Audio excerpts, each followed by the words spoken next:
Hello students, welcome to chapter 2 of life processes in living organism. In this chapter, we are going to study about living organism and life processes, living organism and energy production and some nutrients and energy efficiency. Students, we all know that various types of organ systems are taking place in our body. We have various systems such as digestive, respiratory, circulatory, excretory. Now to have the continuous action in all the systems, we need energy. Whatever food we consume, we get carbohydrate, fat, proteins and other nutrients from the food. Oxygen is also needed for the well functioning of the body. Now we all know that plants are heterotrophs, they prepare their own food, they consume the required food and excess is stored in plant bodies such as leaves, fruits, stems, roots. When we consume plant products, we get different nutrients which are necessary such as carbohydrate, fats, proteins, vitamins and minerals. We get carbohydrate from various sources of energies such as milk, fruit, jaggery, cane sugar, various types of cereals such as wheat, maize, ragi, jowar, millets, sweet potatoes, vegetables and so on. Carbohydrate of the food are mainly utilized by the body for production of energy. The energy is obtained as ATP and for this a glucose, which is a type of carbohydrate, is utilized step by step by a process known as cellular respiration. Now we all know the respiration takes place in the two level of the body level and the cellular level. What happens in the body level is oxygen and carbon dioxide are exchanged between the body and the surrounding, whereas in cellular respiration the foodstuffs are oxidized with or without the help of oxygen. Once the food get empty inside the body, the cellular respiration takes place. We all know the two types of respiration, aerobic and anaerobic. Aerobic respiration means the respiration which takes place in presence of oxygen, whereas anaerobic respiration, it does not involve oxygen. Now the glucose which is taken, it is utilized in the three steps and it is the oxidation process. Let us study these three steps in detail. First step is known as glycolysis, second is known as tricarboxylic acid cycle and third is known as electron transfer chain reaction. Let us come back to the first step, that is the glycolysis. Now this glycolysis is taking place in the cytoplasm. जो भी खाना हम खाते हैं जब वो सारे blood के सेल्स तक पहुंच जाता है तब वो साइटोप्लाज्म में ग्लूकोज का ऑक्सीडेशन स्टार्ट होता है। ये ग्लूकोज को सबसे पहले दो पायरुविक एसिड्स ATP, NADH2 और H2O मॉलिक्यूल में कन्वर्ट किया जाता है। Now this pyruvic acid is further decompose into acetyl coenzyme A। इस तरह से कॉम्प्लेक्स मॉलिक्यूल जो है 6 कार्बन मॉलिक्यूल ग्लूकोज का कन्वर्ट हो जाता है 3 molecule pyruvic acid and then 2 molecule of acetyl coenzyme. तो ये सारी प्रोसेस जो है इसे ग्लाइकोलिसिस कहा जाता है। इस ग्लाइकोलिसिस को EMP पाथवे भी कहा जाता है। तीन साइंटिस्ट जो है इन्होंने साइमल्टेनियसली स्टडी करके इसे डिस्कवर किया था, that is Gustav Embden, Otto Meyerhof and Jacob Parnas. इसीलिए इन्हें इन तीनों साइंटिस्ट के नाम से EMP pathway, that is Embden, Meyerhof and Parnas pathway के नाम से भी पहचाना जाता है। तो ये इंपॉर्टेंट स्टेप है ग्लाइकोलिसिस का, जिसमें ग्लूकोज को ऑक्सीडाइज कर दिया गया है acetyl coenzyme A, NADH2 and 2 molecules of carbon dioxide. उसके बाद ये जो एसिटिल कोएंजाइम है इसके ये दोनों मॉलिक्यूल्स एंटर होते हैं माइटोकॉन्ड्रिया में, जहां उनका कंप्लीट ऑक्सीडेशन किया जाता है through TCA cycle, that is tri carboxylic acid cycle. जब इसका कंप्लीट ऑक्सीडेशन होता है we get the product carbon dioxide, water, NADH2 and FADH2। तो आप देखोगे धीरे धीरे ग्लूकोज का ऑक्सीडेशन होकर सिंपल मॉलिक्यूल्स में कन्वर्ट होते जा रहा है।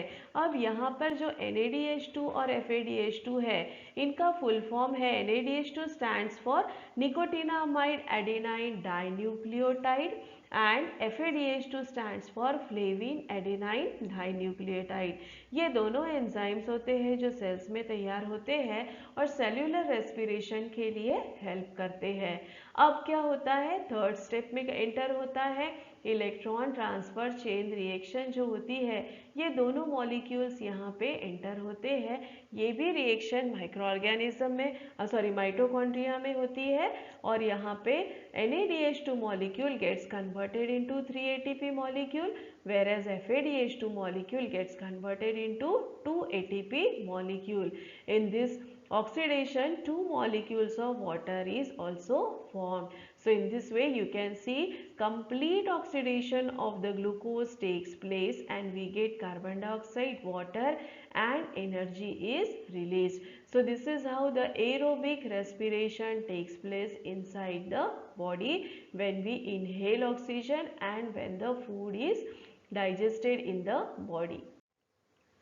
Now, if there is a insufficient carbohydrate in the body, such as in the cases if we have the fasting and the hunger, then our body utilizes lipids and proteins for energy production.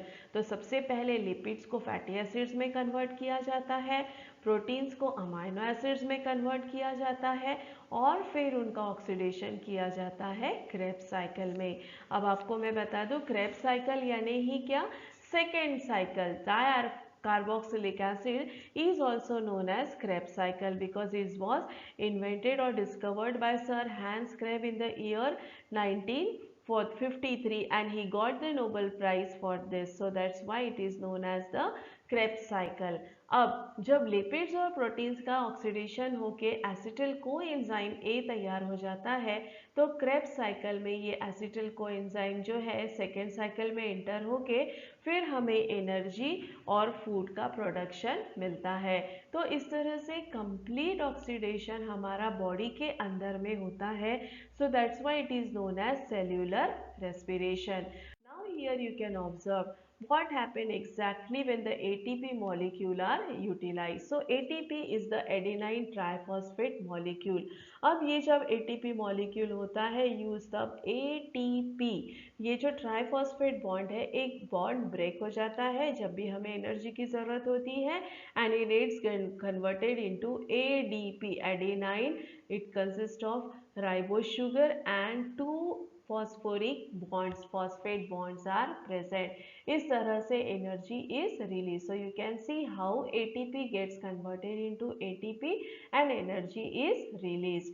In the same way mitochondria में ये सारे conversions होते रहते हैं try carboxylic acids के, that is Krebs cycle के, जिसमें acetyl coenzyme A को कन्वर्ट किया जाता है इनटू NADH2 एंड FADH2। उसके बाद आपको ये दो फ्लो चार्ट्स दिख रहे हैं। It very well explains you how the process of energy production through aerobic and anaerobic takes place. तो आप देखोगे लिपिड्स को फैटी एसिड्स में कन्वर्ट किया जाता है, प्रोटीन्स को अमाइनो एसिड्स में कन्वर्ट किया जाता है। ये दोनों भी कन्वर्ट होते हैं फिर एसिटिल कोएंजाइम A में और क्रेब्स साइकिल के थ्रू एंटर होके हमें carbon dioxide, water and energy मिलता है।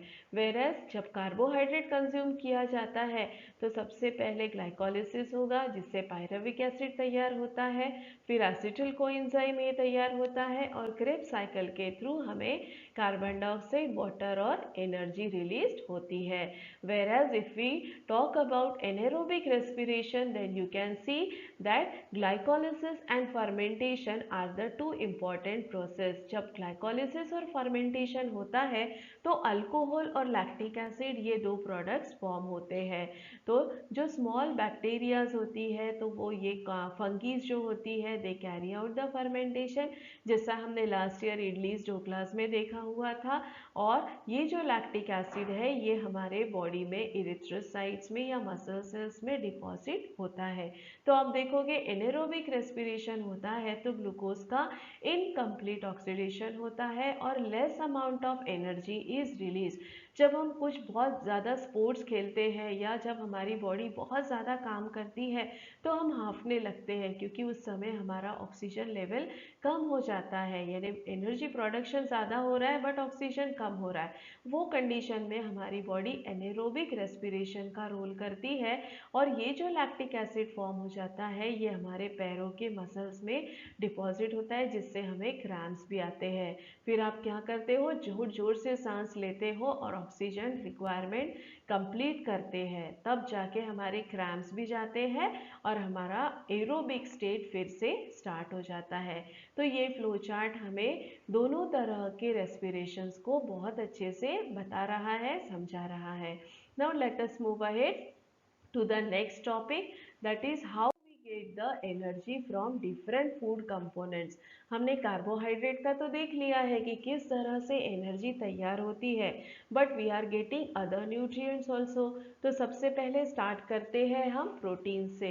सो प्रोटीन्स क्या होते हैं, they are nothing but the macromolecules of amino acids. हमने लेसन नंबर 1 में देखा कि कैसे हमारा सेल डीएनए और आरएनए के हेल्प से अमाइनो एसिड के सीक्वेंस तैयार करके प्रोटीन्स तैयार करता है।